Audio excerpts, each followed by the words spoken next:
संत ज्ञानेश्वर महाराजांचा पालखी सोहळा आज पुण्यात येतोय। आळंदीकडून लाखो वारकरी जे आहेत ते आता पुण्याकडे येताना पाहायला मिळत आहेत। त्यामध्ये ज्येष्ठ आणि 50-50 वर्ष वारी केलेले वारकरी सुद्धा आहेत। माझ्यासोबत या आजी आहेत।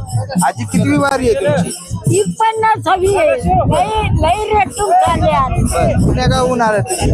नाशिक नाशिक। आज नाशिकहून आळंदी चाले ना आळंदीतून सकाळची चालत. यावर्षी आळंदीतलाही पाऊस झाला माहित होतं का तुम्हाला? आता बायका विचारायचं त्याला घाबरायचं नाही, फक्त देवाला घाबरायचं.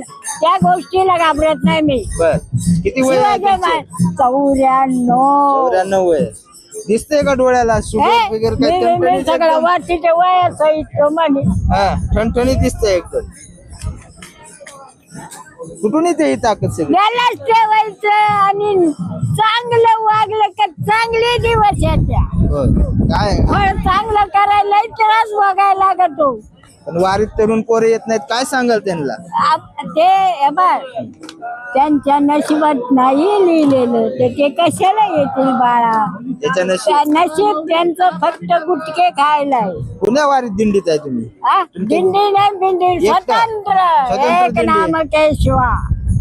सोबत कोण आहे? मला सोबत द्याला, मला सोबत कोणी नको, फसवगिरी मला सोबत नको, बाई नको, माणूस. काय अभंग पिभंग काय येते काय? आता कायला काहीतरी बोलायचं? सांगू या लोकांना, सांगा बघतायत लोक तुमच्याकडे।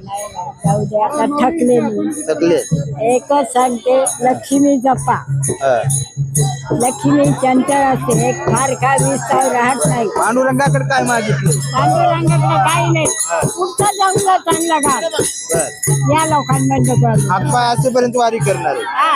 वारी कुठपर्यंत करणार आहे आता? 94 वर्ष ते झाली। नाही सांगता येत, त्याच्या हातात ते सगळं. कर्तव्य त्याच्या हातात आहे, करणं माझ्या हातात आहे. जेवढं झालं तेवढं करी. इथवर झाली तर माघारी जाईल. बर भारत स्वातंत्र्य झाल्यावर तुम्ही किती सातवीला होता? 7वीला होते. बर घरी काय वारी त्यांना होती? धरूनच उभी होती. बर काय बदल दिसतंय मग वारीत? मला बदल काय? काही बदल नाही, माझं जसं की तसं आहे. होय.